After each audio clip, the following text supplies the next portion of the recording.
The biggest struggle that every B2B marketer faces is getting their message in front of the right people. Because after all, if you can't accurately target who you're reaching with your messaging, how can you ever hope to be successful? Well, in short, you can't. That's why the name of the game in today's world of marketing is data. And whether you know it or not, you already have an immense amount of data on your customers. The real question is, if you have all this data, why aren't you using it? This data could become a major cog in any of your marketing efforts as you move forward. Now, if you're like most people, you're sitting there saying, what are you talking about? I don't have this data. Well, the data I'm referring to is offline data. Hi, I'm Joshua Miller with Randall Riley, and today I want to talk to you about how you can take advantage of your offline data. But before we get to that, don't forget to like, share, and subscribe. If you haven't already and you're watching us on, say, YouTube, click that notification bell so you know exactly when we post new content. And now that we have all that out of the way, let's get back to the subject at hand, using that offline data. First, you have to know exactly what I'm talking about when I say offline data. Simply put, offline data is any data you may have on a customer or potential customer that originally came from an offline source. These offline data sources could include your CRM, magazine or newsletter subscription lists, trade show lists that you may have purchased or created, and even warranty information that you may have. Any of that information that you've generated that originally started as an offline source is offline data. So how can this data be used to build or segment an audience? Simple things like separating out current and existing customers or potential customers can help you more accurately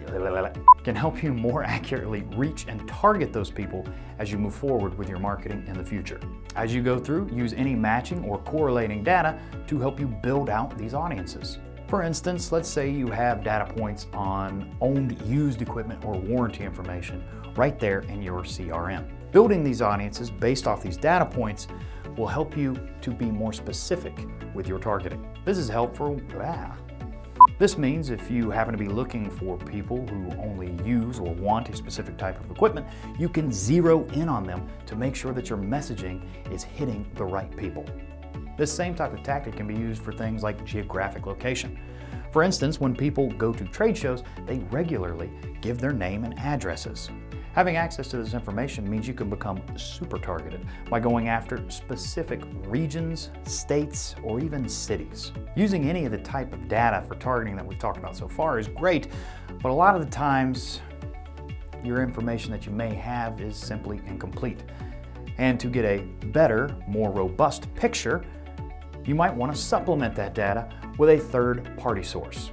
When you pair your offline data with a robust third-party source such as EDA or Rig Business Intelligence, you can get a complete picture of your current or potential customers and then target those customers online. By cross-referencing the data you have within those databases, it allows EDA and Rig Business Intelligence to fill in any gaps you may have. And with over 1 million fleet listings in Rig Business Intelligence and data on over 15 million pieces of equipment in EDA, it's a fair bet to say that when you combine your data with our data, you're going to beef up your targeting options.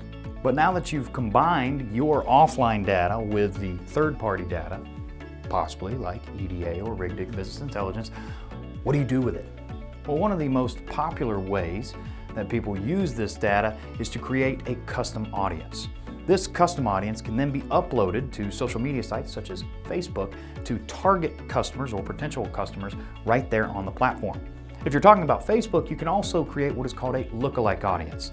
This is something that Facebook puts together for you based on your custom audience. Elsewhere on the web, you can also use things like email addresses to target people all over the internet through things like the Google Display Network. The bottom line is there's a myriad of ways that you can use your data once you take it online. The big takeaway from this is stop wasting your offline data you already have. Take advantage of what you have, and if you can, add to it with third-party data. Whether you choose to focus on things like Facebook or other social media sites, or go all in on the Google Display Network, get all you can out of your data by taking it online. Doing so will allow you to achieve the success you're after. Hey guys, thanks for checking out today's video. Don't forget to like, share, and subscribe. If you want to check out some more of our videos, perhaps ones we've posted in the past, maybe you could start with the one that's floating somewhere in that region right over there. If you want to learn more about EDA or RigDig business intelligence, you can follow the links that I've left for you below, or you can head to randallriley.com.